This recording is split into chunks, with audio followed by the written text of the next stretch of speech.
folks, and welcome back to the channel. So before we begin the video today, just want to remind everyone to go ahead and like and subscribe. Comment down below. Check the description of this video and all the other videos on my channel if you're in a position to help the channel grow in any way.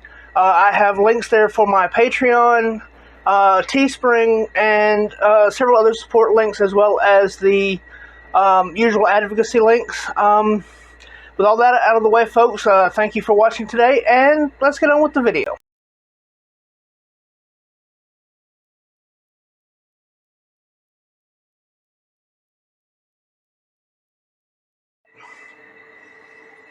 Hi folks, and welcome back to the channel. So today we're going to talk about the new Dexter episode. Just came out today. I really loved the original series. I thought it was great. I really enjoyed all the people who were mainstays in that series. And this picks up 10 years after the end of that. Just to go ahead and get it out of the way, there will be spoilers. If you missed it in the thumbnail, this is a spoiler review. I'm just going to talk about the episode in general and what I thought about it. As an overall rating, if you haven't seen this yet, I'll go ahead and get the rating out of the way, and then we'll get into the plot and stuff like that. So, as an overall rating, I would say it's a B minus in that, right on that edge. But it depends on if you've seen how you feel about the original series. If you watched it and liked it, then you're going to enjoy this. I think it's on par with what they did in some of the better seasons of that. This episode feels a lot like the first episode of season 3 in a lot of ways. And I'll get to that after this, but it feels a lot like that. So if the first couple of seasons were your thing, then you're probably gonna enjoy this, and you're probably gonna watch it. If you didn't enjoy the series as a whole, you're probably gonna skip this anyway. And I would really kind of say,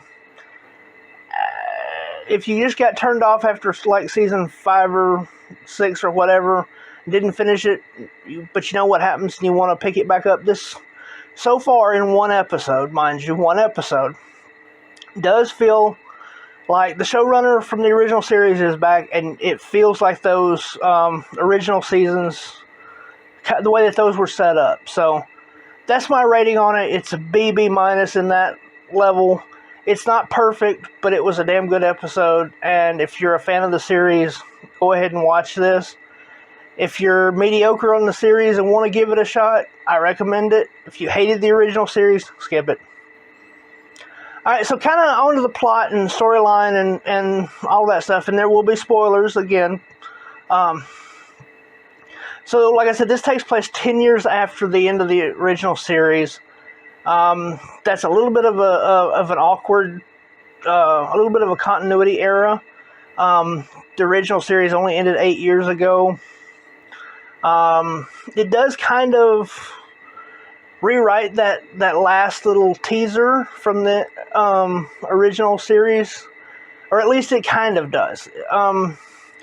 They mentions in this that he's lived in town for 10 years, so unless he just kind of went there and then went here, and he's living in upstate New York. It's a little tiny town, and he lives on the outskirts of that.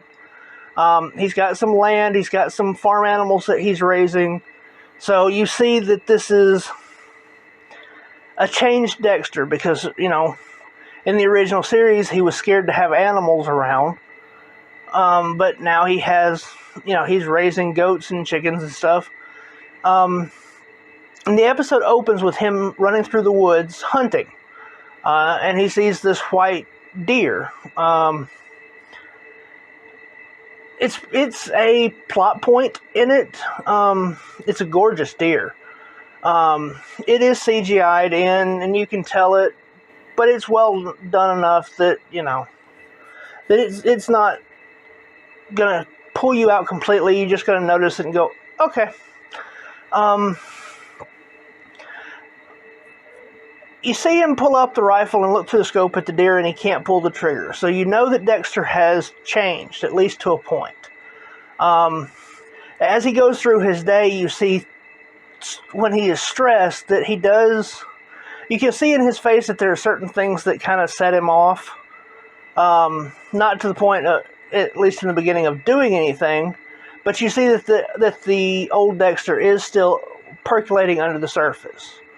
You see him kind of go through his morning routine, and you see that, like in the original series, that routine is very important to him. He doesn't like when it's interrupted, which is another plot point in it. Well, it's a setup in it anyway. Possibly a red herring, but it's definitely a setup. His routine gets interrupted at one point, and it very much upsets him, and he kind of gets cranky about it. Are they going to do anything with the character that they brought in with that? Don't know. It could just be a political point that they're trying to make with it, and it not directly pertain to the story, but we'll see how that goes. But you see him do like he did before. You see him visiting people along the street, like he did in the police station when he would show up and talk to each person each morning.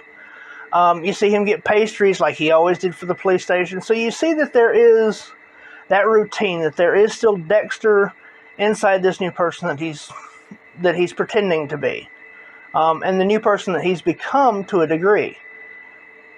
You find out that he's dating this girl. It turns out that it's the sheriff of the town. Really pretty girl. Really did very well in this episode. I don't know if she's ever been in anything else. I didn't bother to look her up. I just finished it.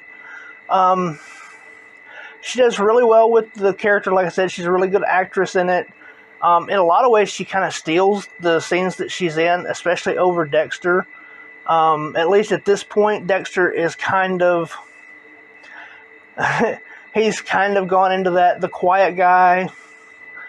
He's kind of toned down when he's in and blending into the background to a point. And she's very open and bubbly, and even though he interacts quite a bit and quite actively when it's a one-on-one, you see him in a social gathering, and he's kind of restrained and pulled back and trying to blend into, he doesn't want to stand out in a crowd, but individually he's okay.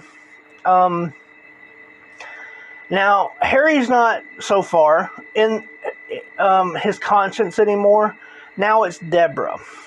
And I like Jennifer Carpenter. I liked her in the original series. In fact, actually, Deborah is my favorite character. Even my favorite over Dexter. I really like Deborah. It really pissed me off that they killed her. This is sort of that character again, but it's filtered through Dexter, so it's kind of toned down, and it's kind of twisted through Dexter's mind a little bit. You see that it's also that the locals have to deal with rich people coming in for the season, and chalets outside of town on the other side of it, and they can kind of come into town and cause havoc. So it's a town adjacent to a resort area. And Dexter works at a sporting goods store.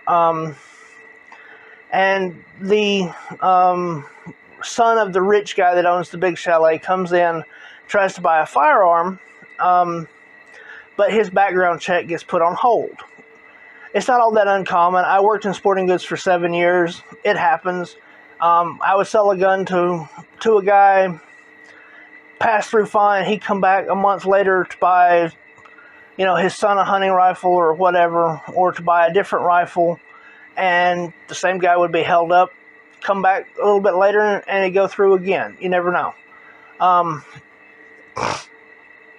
So that's not all that uncommon, but the guy tries to bully and bribe his way to get Dexter to go around the hole that was put on it. And of course, Dexter is a straight arrow when it comes to, things like that. The law is the law, and the code is the code, and, where they cross is where they cross. But when it comes to obeying laws and things like that are that type of thing, they're procedurals. Dexter is all about that sort of thing because that's part of the code. So he gets denied. The guy's a real dick.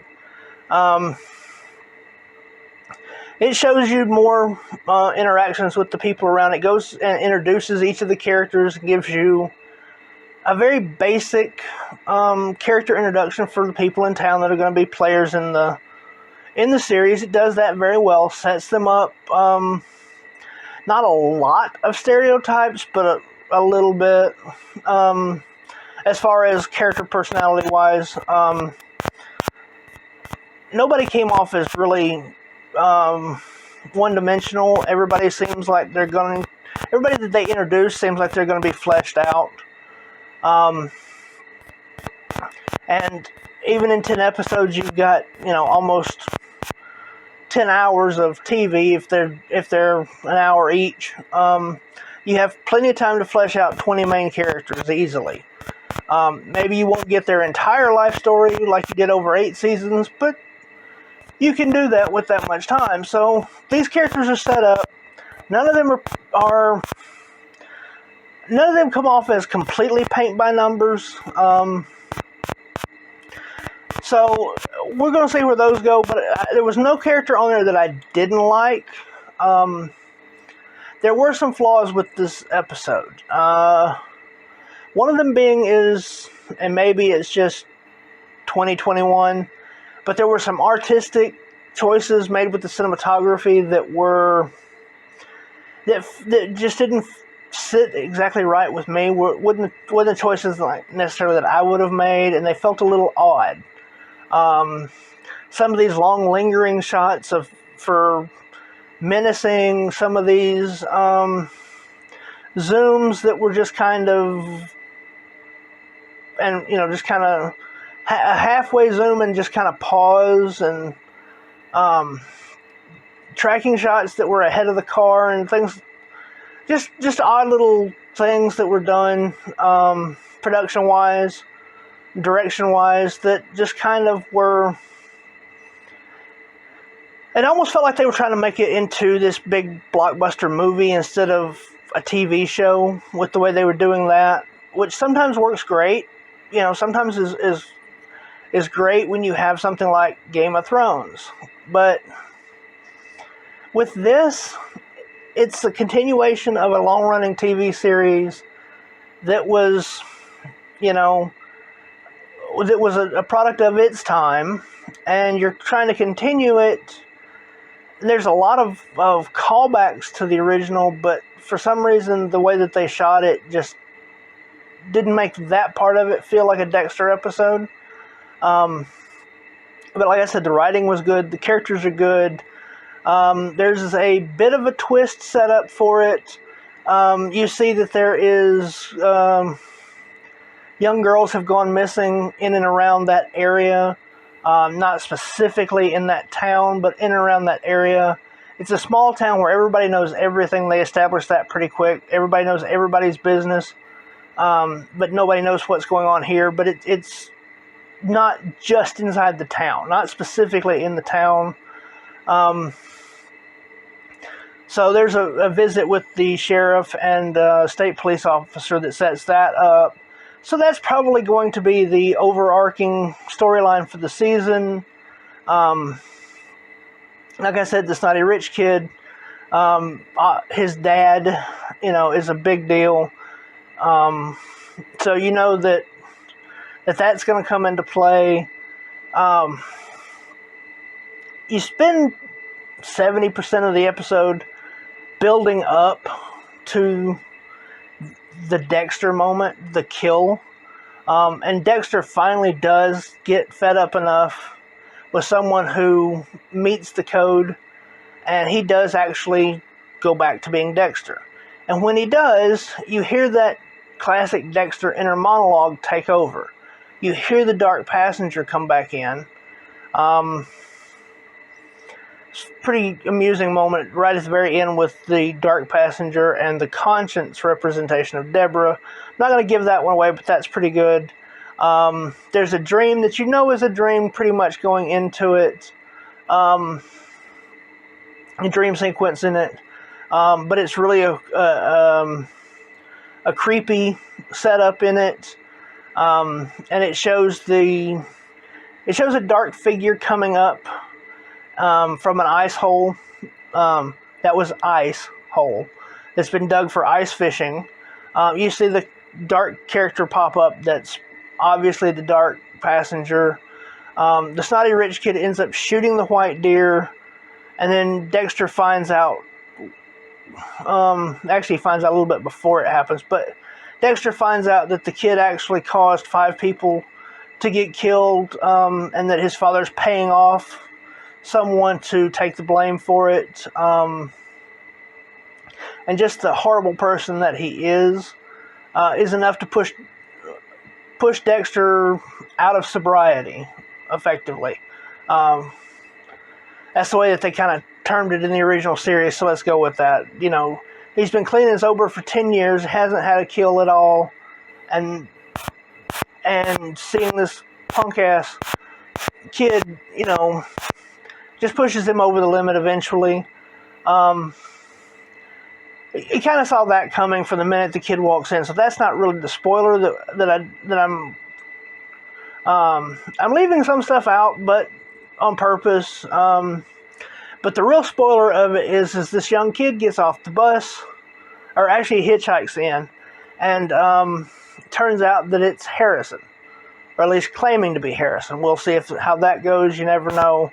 It could be another Rudy situation or something like that. But being introduced in the first episode, more than likely it actually is Harrison. So we're going to see if that's going to we have to see in the series if that's going to out Dexter as being Dexter versus being the Jim persona that he's taken on in town, or how they're going to handle that, because he's dating someone and she's got a daughter who's about, I guess she's supposed to be about 16 or so, and somewhere in that area. She's in high school, so 16, 17, somewhere in that area. So overall, it's a really good episode, and I enjoyed it. Like I said, there's some cinematography things. There's some pacing issues in places. They're using it to try to build tension, and it mostly does build tension, but it doesn't build it like super strong. So some of the slower moments come off as slower moments more than tension building, more than excitement building. But the ones that do that do it very well. I like all the secondary characters so far. Clancy Brown is going to be playing a character in the series, so he's great. He was introduced in this one, but we'll see how he comes into it. I think he's playing the snotty kid's dad. One of the things I saw said that, but the article that went over it didn't have that listed. It just said that Clancy Brown was going to make an appearance, so I don't know that for sure yet. And of course, Clancy Brown's great. Love him in everything he's done, so that's going to be a fun one. If that's going to be the antagonist for the season, or if that's going to be the new Dokes to it, and somebody else is the big bad for the season. So we'll have to see how all that goes. But like I said, B-, B in that area. Enjoyed this a lot. And for fans of the series, I definitely recommend it. So with all that out of the way, folks, as always, thank you so much for taking the time to come by my channel and watch this video. In the description below, there are my personal links. Teespring, if you like this shirt, want to help support the channel. There's also a Patreon, Buy Me a Coffee, an Amazon wishlist, any of those things that you want to do to help out the channel. And there's always advocacy links down below. Check those out if you have any interest in that sort of thing. And as I always say, y'all be good, y'all be safe, and y'all have a good one.